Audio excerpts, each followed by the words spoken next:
Most definitely didn't have the chance to prepare a speech like Harry.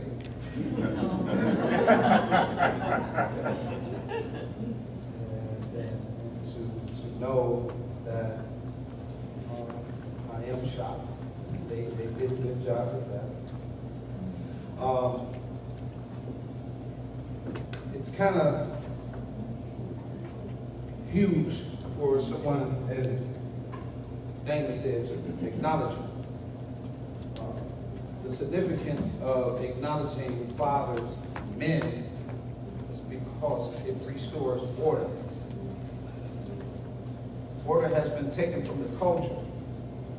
And when you honor men, order is restored in the culture. It is not enough for us to say, good job, I love you, Dad. We appreciate you. Because there are a lot of things culturally you do not know about fatherhood. Even as you sit in this room, there are things that fathers did for you that you had no idea. That his presence alone provided these things. Fatherhood is the most significant power God gave man. When a man becomes a father, he transitions into something that is very hard to touch. You touch these men today, and myself as well, by acknowledging this. When we were little boys, our mothers and our fathers told us great things. We were told stories. We were told, you can do it. You're possible. And I'm proud of you. Then we had to go out and search for that in a mate. And to discover that goes along with what God said when he said, he who findeth. It is a search, ladies and gentlemen, for a man to find a wife. He can get a woman. It's hard to find a wife. God knew that. And so today, I like again, I'm caught off guard in understanding how important we wanted this to be. And I know I got just a little bit of time, but I guess this is my 5 minutes, right, ladies? Yes. So my 5 is not like y'all 5. It's different. The oldest man in the building is 95 years old.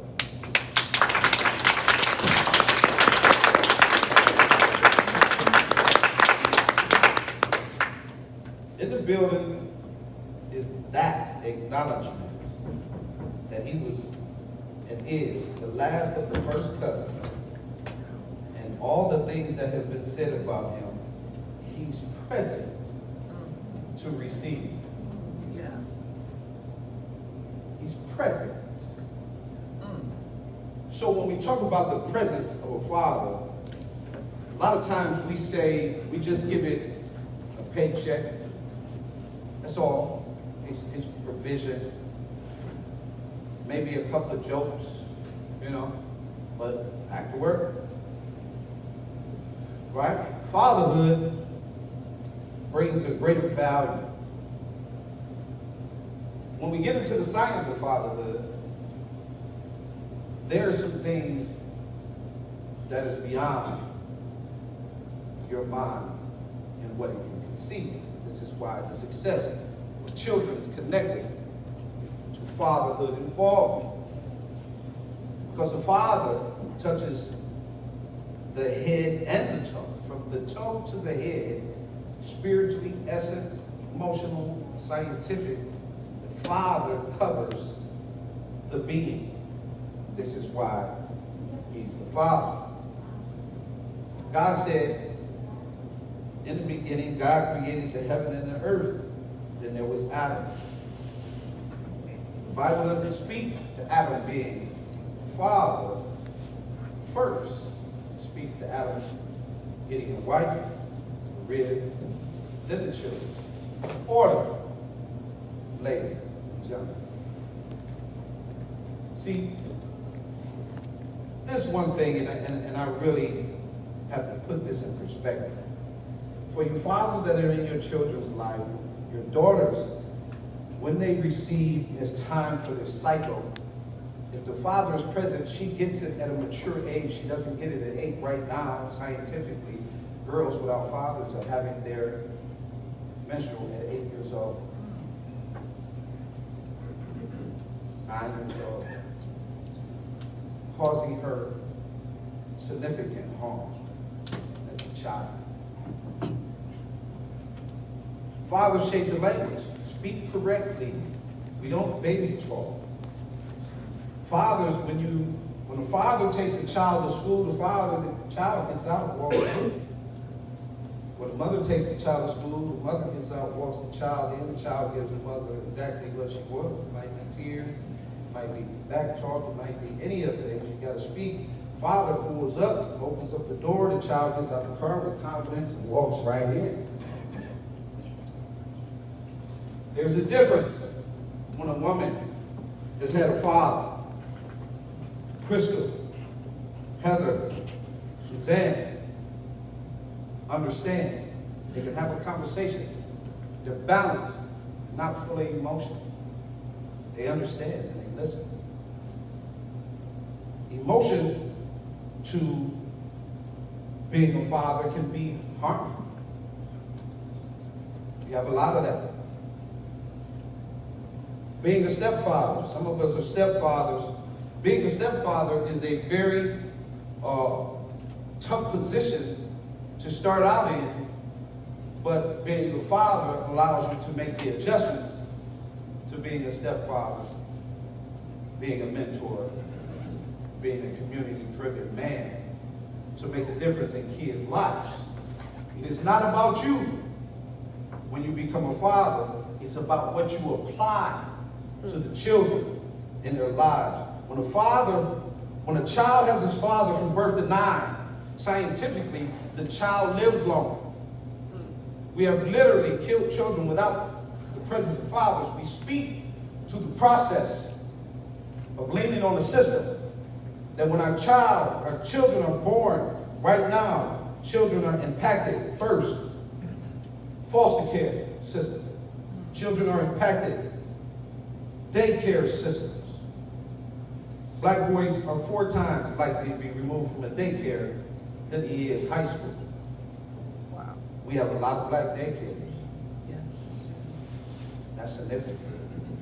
Now we're attacking our own. Fatherhood plays a key part because we produce far too many preachers and players and procrastinators. And we didn't produce enough fathers. We need more fathers. Our children are going from daycares into an educational system. Our families are divorcing, going into the court system, the family court system. And so in that process, our children are being torn apart. Here's the piece about what I just gave you, and I'll close with that because it's important to me for you to understand just how powerful and how you got to change how you address men and boys and how we speak into their lives the proper things. Instead of saying, boy, bye, it is what we need to be teaching him for him to become a man, a husband, and a father, which is order. On the end of every DNA code in this room is a little thing called telomeres. Telomeres are the scientific discovery that when a child has a father from birth to 9, the child lives longer. That piece is there. But the things that destroy it, that takes the telomere and breaks it down and destroys it, and it causes our children to die early, is incarceration. And I'll say it again, incarceration. It's divorce. And it's absent fatherhood. So when you come on the news at night and you see a young person being murdered, it's a good chance They didn't have a father. So I'm asking every father, including my man that's 95, to stand up for me. Please, stand. Every father in the building.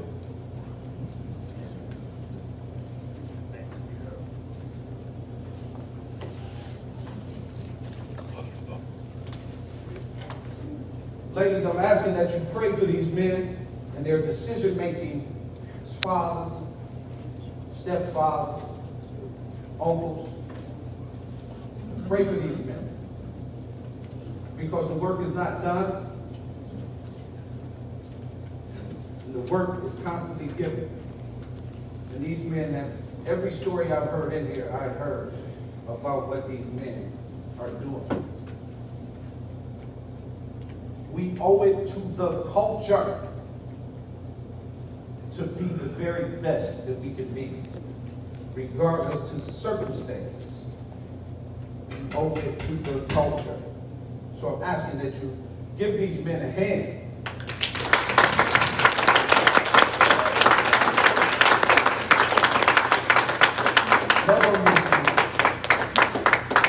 Let them know, in the darkest of days, walk up.